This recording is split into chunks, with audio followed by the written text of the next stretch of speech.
New podcast in the description. Talked about Blake's first 3 games with the Pistons. Talked about The Rock or Dwayne Johnson's movie career, how I think about it up to this point. So with the emergence of Donovan Mitchell, I think Utah Jazz 2-guard Rodney Hood has become a bit expendable, and I think he's one of the more interesting players who has become available kind of late in this trade deadline cycle. There's been the Tyreek Evans and the Lou Williams of the world who have been mentioned for months now, whereas Rodney Hood has crept up just recently.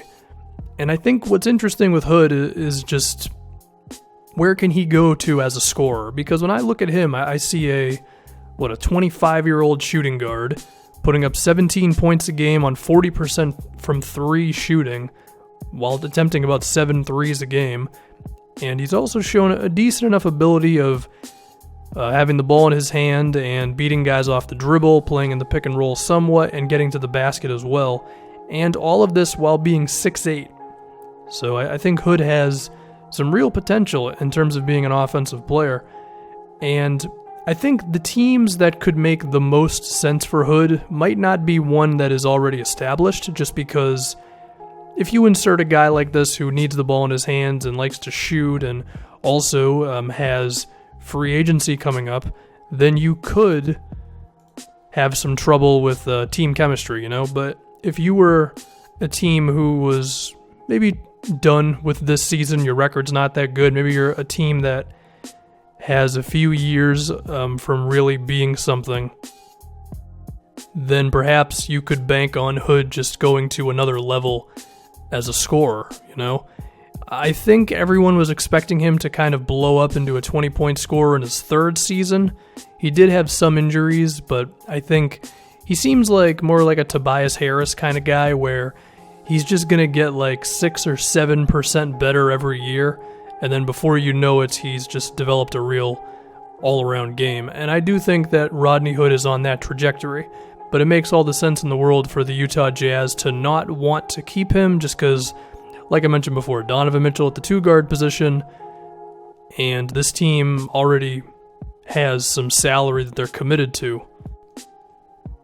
I mean, let's say that they decided to re-sign Hood to, somewhere between $10 and $14 million.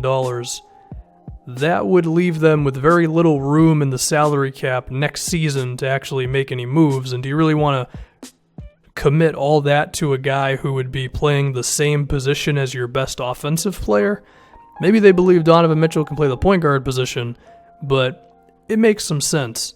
So I could see that being a way of thinking for the Utah Jazz, maybe a first-round pick or whatever for Rodney Hood. The question is the team that should acquire him. Now, I did talk about teams that are probably not as good just because those are the teams that typically need 25-year-olds who are about to command a decent amount of money, and there's a conversation to be had about whether they're really worth that much amount of money or not. If you're a bad team, then you can take on that sort of a thing, right? If you're a good team, you can't really afford to have too much of your salary committed to someone who might not be completely worth it, and I do think there is still a little bit of unknown with Rodney Hood, partially because he does have the ball in his hands a decent amount, but he's not much of a playmaker. I mean, what's he, an assist per game? 1.7 assists per game. He's not really doing that. Defensively, I think he's cool, but, I do think you could find some people who would say that Hood is not worth the amount of money he's probably going to warrant in the open market. But again, if you're a not as good team, then whatever, you can take a chance. I think one team that would make sense is the Orlando Magic. I don't know if they've really been in the rumors for him. I remember him popping up on their radar a little bit. Well, apparently they've shown a passing interest, whatever that means. I mean, they're a team that just struggles offensively, and I think Hood could become a real scorer for them. As far as other teams I've seen, there's the Chicago Bulls, which I don't entirely know about that one just because you already have Chris Dunn and Zach LaVine in your backcourt. Maybe they believe that Zach LaVine will just cost them too much money, and they would rather go with Hood, who will probably warrant a little bit less on the open market. I don't know. I mean, what is Zach LaVine really worth, especially off of that injury, I mean, on a championship team, Zach LaVine is what, your 3rd starter, maybe? So, I don't know. But I have to assume that Chicago has to have some sort of mindset like that. Unless they believe that Hood could play small forward, which he has the height for it. He doesn't really have the body for it, as he's a slimmer dude, but who knows? But then Denzel Valentine's also been making threes.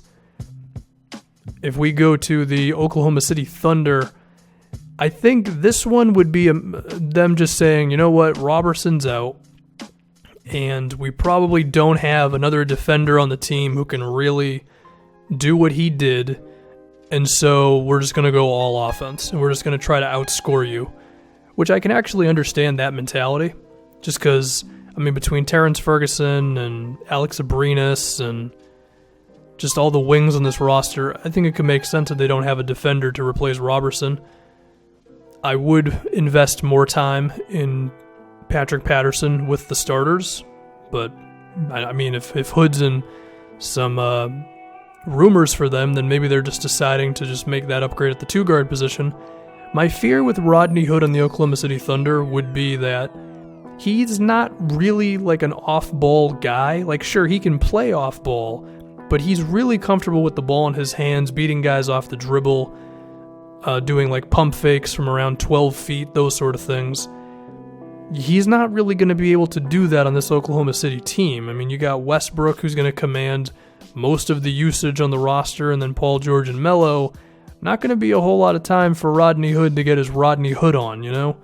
I think Oklahoma City would be more beneficial for someone like a Danny Green at that two-guard position. Not Danny Green, of course, because he's not available, but someone like that, you know? But, you know, Hood's in the rumors, so we'll have to see. I've also seen the Detroit Pistons. Now, this one I can get a little bit more behind. Now, I am a big fan of Luke Kennard, but I think that doesn't mean that Kennard is like immediately a 25-minute-a-game guy. Like, for all I know, Luke Kennard's just a dude who's never really going to have the ability to beat NBA players off the dribble and all that, right? Whereas Rodney Hood has shown that he can do that. And a Detroit team that has had problems on offense pretty much since Stan Van got there, maybe he could be sort of the, I don't know about missing piece, but just a contributor to that. Because, you know, with Blake Griffin now, they have someone who can create their own offense. And sure, Blake and Drummond together hasn't been the most perfect fit in the world in terms of like them playing off of each other. They've had little moments, some high-low action. They've even had Drummond set screens for Blake every now and then. But a lot of the time, it's like one dude will be operating through handoffs at the elbow, and then the other guy will be standing on the other side of the floor. And I'm sure those things will eventually get there. But if you insert someone like a Rodney Hood who can be a little bit more of a creator, then that could just fix everything, you know, make it all a little easier, give you another offensive avenue while you figure out the Blake and Drummond dynamic. Now, how will Rodney Hood play off of Reggie Jackson? I think a little bit of fear comes back into my head, similar to how Hood would be with the Oklahoma City Thunder, just because Reggie Jackson likes to dribble the ball as well. But Jackson, one, does not play anywhere near the amount of minutes that Russell Westbrook would, and he also just doesn't have that high of a usage. So I do think there could be a little bit of awkwardness between Hood and Reggie Jackson, but I don't think it'd be the end of the world. I think you could definitely figure that out. And I think you could run lineups at times where you have Hood and Kennard, or Hood and Reggie Bullock, or Hood and Langston Galloway for just a decent amount of shooting around the two big guys. Or you could even go with like some all-shooting lineups where you have, well, they don't really have a shooter at the point guard position, but between Hood, Anthony Tolliver at the small ball 4 spot, and then one other shooting wing, and then Blake or Drummond at center, I think Detroit could do some interesting things with acquiring Rodney Hood. Now, they better be ready to re-sign him because, of course, he's on the 1 year, and the Pistons are already pretty committed when it comes to salary. So, in terms of how they would make that move work, I have to assume Utah doesn't want to take back any contracts that they're going to have to deal with for a while. I mean, maybe I see Ish Smith. I mean, I think Ish Smith is kind of valuable for these guys with what he does as a backup point guard. So I don't really know what the trade is. I don't think you'd want to move Reggie Bullock because he's actually been one of their better wing players this year, a defender as well as a three-point shooter. I don't know. I don't know what the obvious move is for the Pistons, but I'm sure if you gave Utah some sort of draft compensation, I'm sure they would do it because, everything I mentioned before with Donovan Mitchell and all that with Rodney Hood. So, yeah, Hood's an interesting player, man.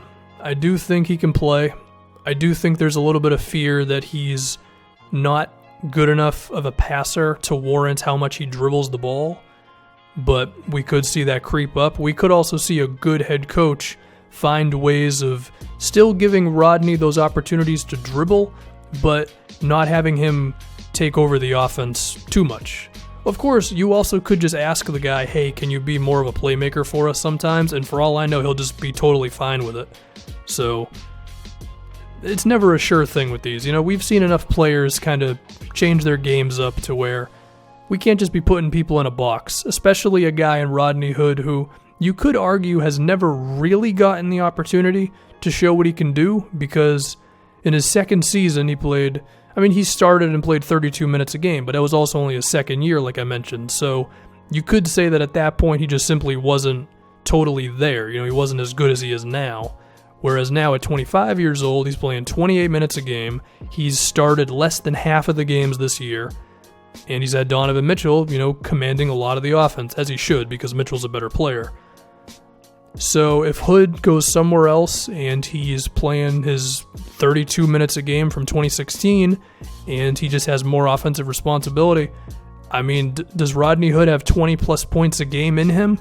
Maybe. Now, he might also have a lot of Kevin Martin in him where he doesn't have the playmaking, he doesn't have the rebounding, he doesn't have the defense. But that doesn't mean he still can't be a positive piece as long as you don't overpay for him and you have realistic expectations about what you're getting, but at the same time you hope that he can improve just a little bit in terms of being an all-around dude, then I think it's okay. Then I think Rodney Hood can be a valuable piece to a team. I think that'll do it. Rodney Hood's good, and we'll just have to see what happens. Once again, new podcast. I talked about it a little bit in the video, but I went more into detail in the pod.